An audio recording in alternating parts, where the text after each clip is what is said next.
मुंबई में एंटीलिया के बाहर मिली स्कॉर्पियो कार के मामले में जांच अधिकारियों के सामने ऐसे कई सवाल हैं जिनका जवाब उन्हें तलाशना है। मसलन अंबानी के परिवार को धमकी देने वाले चिट्टी और मनसुख हिरेन की मौत के बीच क्या कोई रिश्ता है? अब एनआईए इस साजिश का भी पता लगाएगी।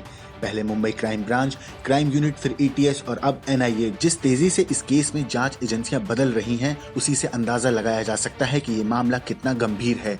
अब इस मामले की जांच मिलने के बाद एनआईए की नजर मनसुख हिरेन की मौत पर भी बनी हुई है। एंटीलिया के बाहर स्कॉर्पियो में मिले विस्फोटक का सच एनआईए पता लगाएगी। अंबानी परिवार को मिली धमकी की जांच भी अब एनआईए के हवाले कर दी गई है। साथ ही एनआईए ये भी पता लगाएगी कि अंबानी परिवार को मिली धमकी और मनसुख हिरेन की मौत के बीच क्या कोई रिश्ता है। फिलहाल मनसुख हिरेन की मौत के मामले की जांच मुंबई एटीएस कर रही है। मुंबई एटीएस ने शनिवार को बाकायदा इस मामले में एफआईआर भी दर्ज कर ली थी। एटीएस की एफआईआर के मुताबिक मनसुख हिरेन की खुदकुशी नहीं बल्कि उनका कत्ल हुआ है।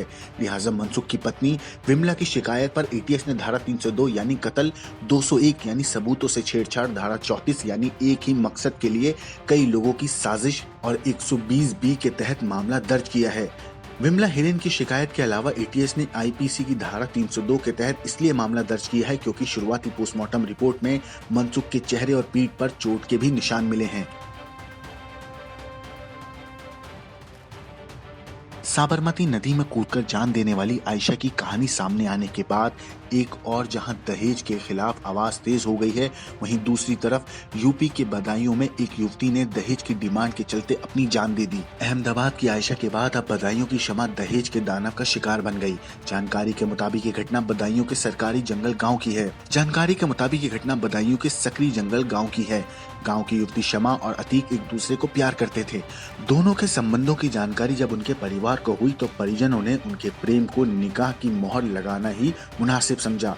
बात काफी आगे भी बढ़ चुकी थी। 17 मार्च को दोनों की मंगनी भी होने वाली थी। मंगनी से पहले अतीक ने निकाह के लिए कुछ शर्तें रख दी। युवती का परिवार उन मांगों को पूरा नहीं कर पा रहा था। परिवार में आपस में काफी बातें हुई लेकिन अतीक ने किसी की नहीं मानी। इस वजह से दोनों पक्षों के विवाद को सुलझाने के लिए गांव में एक पंचायत भी बुलाई गई, लेकिन लड़के ने भरी पंचायत में निकाह से इनकार कर दिया। अपनी प्रेमी का यह फैसला शमा सह नहीं पाई और उसने आत्महत्या कर ली। बताया जा रहा है कि भरी पंचायत में अतीक ने शमा के मुंह पर निकाह के लिए मना कर दिया था। अपने प्रेमी के बदले अंदाज ने शमा को अंदर तक झंझोड़ दिया था, जिसके बाद शमा सीधे घर गई और कमरे में फंदा लगाकर जान दे दी। शमा पहले से ही कह रही थी कि अगर उसका निकाह अतीक से नहीं हुआ तो वो अपनी जान दे देगी।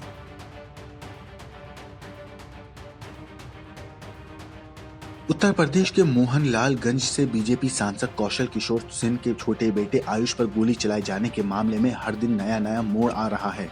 खुद पर गोली चलाने का आरोप झेल रहे आयुष किशोर फरार है और पुलिस गोली चलाने के आरोप में उसके साले को गिरफ्तार कर चुकी है। अब साले ने आरोप लगाया है कि आयुष ने खुद पर गोली चलवाने का प्लान बनाया था।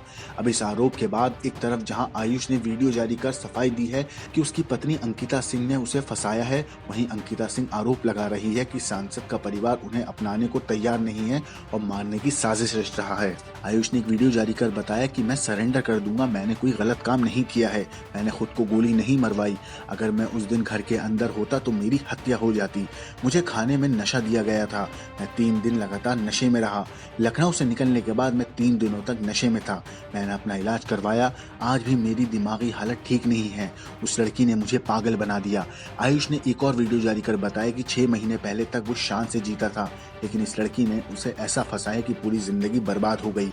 आयुष वीडियो में कह रहा है कि आज ये मेरे पिता से कह रही है कि उसे बहू का दर्जा चाहिए। इस देश में कई ऐसे लड़के लड़कियां हैं जिसका काम ही यही है। अंकिता ने पैसे के लिए हनी ट्रैप किया, अच्छे घर के लड़कों को वो फंसाती है। अमृतसर में डिप्टी कमिश्नर के पुराने दफ्तर के बाहर ग्रेनेड मिलने से हड़कंप मच गया। ग्रेनेड मिलते ही बम निरोधक दस्ते को बुलाया गया और बम डिफ्यूज किया गया। बताया जा रहा है कि यहां पहले प्रशासन का मालखाना था, लेकिन कुछ समय पहले यहां से दफ्तर हटाकर दूसरी जगह बना दिया गया। पुलिस मामले की फिलहाल तफ्तीश कर रही है। बर्बादी की ये तस्वीरें हैं देश सीरिया की, जहां ऑयल रिफाइनरी से लेकर तेल लोडिंग सुविधा पर हवाई हमला हुआ, जिसके बाद ऐसी तबाही हुई कि हर कोई हैरान रह गया। यहां एक के बाद एक 3 मिसाइलें दागी गईं, जिसके बाद न सिर्फ तेल रिफाइनरी में भीषण आग लग गई बल्कि आसपास खड़े तेल टैंकर भी इसकी चपेट में आ गए। तस्वीरों में देख सकते हैं कि आग और धुएं की ऊंची ऊंची लपटें उठ रही हैं। वहीं दमकल कर्मी आग पर काबू पाने में जुटे हुए हैं। इस हवाई हमले में जहां ऑयल रिफाइनरी को भारी नुकसान पहुंचा है, वहीं 180 से ज्यादा तेल टैंकर जलकर खाक हो गए। इस हमले में 4 लोगों की मौत भी हुई, जबकि 24 लोग गंभीर रूप से घायल हैं। ब्रिटेन में मौजूद Syrian observatory for human rights के मुताबिक ये हमला टर्की समर्थित विद्रोहियों के इस्तेमाल किए जाने वाले तेल लोडिंग सुविधा और ऑयल रिफाइनरी पर हुआ है। इन खबरों को विस्तार से क्राइम तक पर देखिए। ब्यूरो रिपोर्ट, क्राइम तक।